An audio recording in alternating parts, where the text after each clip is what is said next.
how would you define balance in your life? You've got multiple businesses, you've got a wife who probably likes to see you occasionally, you've got four kids who probably want to know who dad is. So how do you first define balance and then how do you prioritize your time?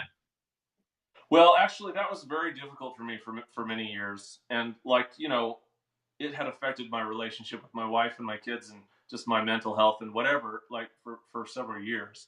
So that is like a valid thing to think about.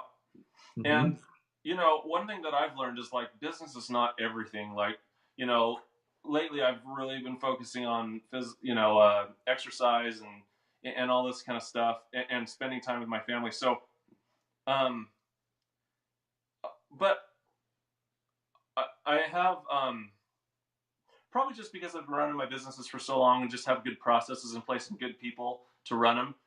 I'm surprised at nowadays how little time I do actually spend on it. I used to spend just like all day, all night on it.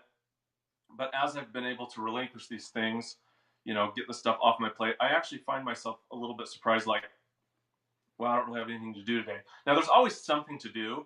Like I could Yeah. there's a whole list of things I should be doing, right? There's stuff you should be doing and stuff that are like fires that you got to put out. For me, it used to be like all day long I was putting out fires, answering phone calls, doing this, putting out these fires, and now it's like, oh, I've got like nothing to do. Of course, I've got all this follow up with all these clients and all this stuff that I could be doing, Yeah. but but if I need to go to, if I want to take my kids to the park or whatever, it's like, yeah, I can do that.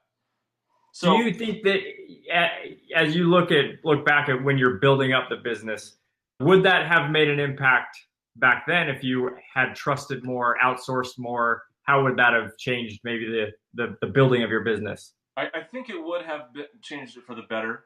But my personality is that I'm a bit of a workaholic and that I'm, tend to be kind of ambitious and whatever. So I couldn't help myself, and I just was like, you asked my wife, and I would just get a bit obsessed with trying to grow something, trying to start something new, and she'd Yeah. be like, "Why are you always trying to start something new?"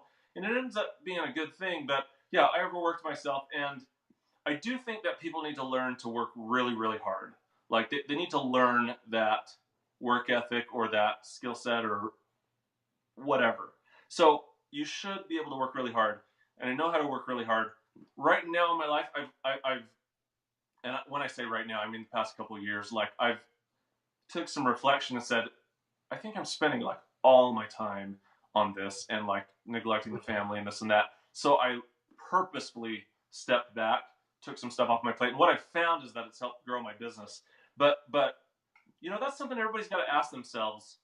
Yeah. Um, you know, what's important to them in life? For me, growing a business, being successful, making money, growing my talents, whatever, is important. But it's just one of the things that are important. Exercise, getting in shape, that's important. My family life, that's important. Spending time with friends is important. And I neglected it for many years. And in a way, it helped kind of grow my business and helped me. If I were to go back, I would do things a little differently, and I would take more off my plate. I would do things a little bit smarter instead of just spinning my wheels and working hard, and it would have Yeah. not negatively affected other aspects of my life as much.